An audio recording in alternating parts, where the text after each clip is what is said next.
আজকে আমি 24 ঘন্টা সার্ভাইভ করব বাইকের উপর বসে। হ্যাঁ, ঠিকই শুনছো। এই চ্যালেঞ্জে রয়েছে মাত্র 3টি টাস্ক, কিন্তু 3টি টাস্ক এমন ইন্টারেস্টিং যেটা তোমরা এর আগে কোনোদিন দেখোই নাই। তো প্রথম টাস্ক হলো 24 ঘন্টা আমাকে এই বাইকের উপরে বসে কাটানো লাগবে। এখন বাজে হলো সকালে 10টা, আগামীকাল সকাল 10টা বাজে আমার চ্যালেঞ্জ এন্ড হয়ে যাবে। আর 2 নম্বর টাস্ক হলো আমাকে 200 টাকা দিয়ে এই 24 ঘন্টা সার্ভাইভ করা লাগবে। আমি A to Z যাই করি এই 200 টাকার ভিতরে করা লাগবে। আর 3 নম্বর টাস্ক মানে ফাইনাল টাস্ক, সেই টাস্ক হলো খুবই ইন্টারেস্টিং। আমাকে এই বাইকের উপরে কোনো একটি মেয়েকে উঠিয়ে ফ্রিতে রাইড দেওয়া লাগবে। মানে একটি মেয়ে আমার বাইকে, ভাবতে অনেক মজা লাগে। তো চলো আজকের ভিডিও শুরু করা যাক আর আজকের চ্যালেঞ্জ শুরু করা যাক। তো গাইস, এখন বাজে হলো সকাল 10টা। আমি সকালে নাস্তা কইরা বাসা থেকে বাইর হই নাই, যেহেতু চ্যালেঞ্জ ভিডিও শুট করতেছি। তো এখন নাস্তা করতে যাব। আর শরীয়তপুর যারা চিনো তারা হয়তোবা জানো যে উত্তর মাথায় পুলিশ বসে, ঠিক আছে। আর আজকে আমরা মানে একটু চ্যালেঞ্জ নিতেছি যে পুলিশের চোখ ফাঁকি দিয়ে আমরা নাস্তা আনবো বাজার থেকে। দেশের খারাপ অবস্থার কারণে আমরা গাড়ির কাগজ করতে পারি না, তো এই জন্য আমরা খুবই ভয়ে ভয়ে গাড়ি টাড়ি চালাই, তেমন চালাই না, ঘরের ভিতরে পইরা থাকে। যাই হোক, বেশি কথা না বলে চল উত্তর মাথায় যাওয়া যাক আর বাজারের ভিতর থেকে নাস্তা না যাক। বড় ভাই আসেন আসেন, পিছনে বসেন। আজকে তোমরা দেখবা প্রো রাইডিং।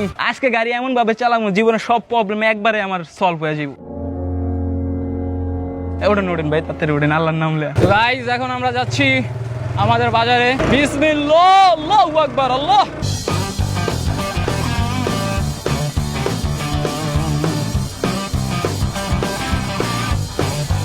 তো এখানে আমি একটু চালাকি করব। আমার ভাই আছে না, ভাইকে নামিয়ে দিব, উনি মূলত দেখবে। তো আমার ভাইকে এখন পাঠাচ্ছি উত্তর মাথায় যে দেখার জন্য কিছু ওইখানে আছে টাছে নাকি। বললেন কি অবস্থা? গাইস, দেখা যাচ্ছে সামনে কোনো সার্জেন্ট নাই, অল ক্লিয়ার। কি পুলিশ আছে?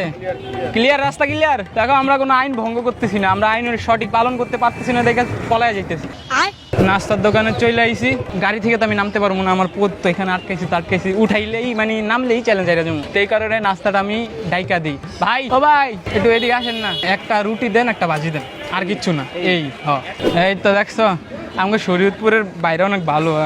হুন্ডায় বয়ে রয়েছি, হেয়ার পর আমার কিছু কইতাছে না যে নবা হয়েছে নাইমা আনতারেন না, ভালো মানুষ আছেন, খারাপ খালি আমি। এখন নাস্তা নেওয়া কমপ্লিট। তো আমি বাইকে বসে আছি। এখন এমন একটা জায়গায় যাবো যেই জায়গায় আমি বাইকটার উপরে বসে একটু চিল করতে পারবো। একটা চিলের জায়গা খুঁজতে হবে।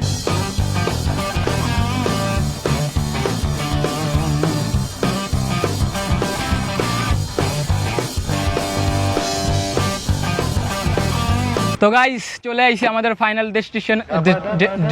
তো চলে আইছি গাইস আমাদের গন্তব্যস্থলে নাস্তা করার জন্য। এই হলো আমার নাস্তা, আর এই হলো নদীর পার, ভিউ ইজ অস্থির। তো গাইস, এখন কয়েকটা গুরুত্বপূর্ণ কথা। এখন বলতে পারো আমার যখন হিসু ধরবে কিংবা 2 নম্বর ধরবে, আমি কি করব, আমি কোথায় যাব? দেখো, 2 নম্বর ধরলে কিছু করার নাই, নামতে পারবোই না। কিন্তু 1 নম্বর ধরলে আমার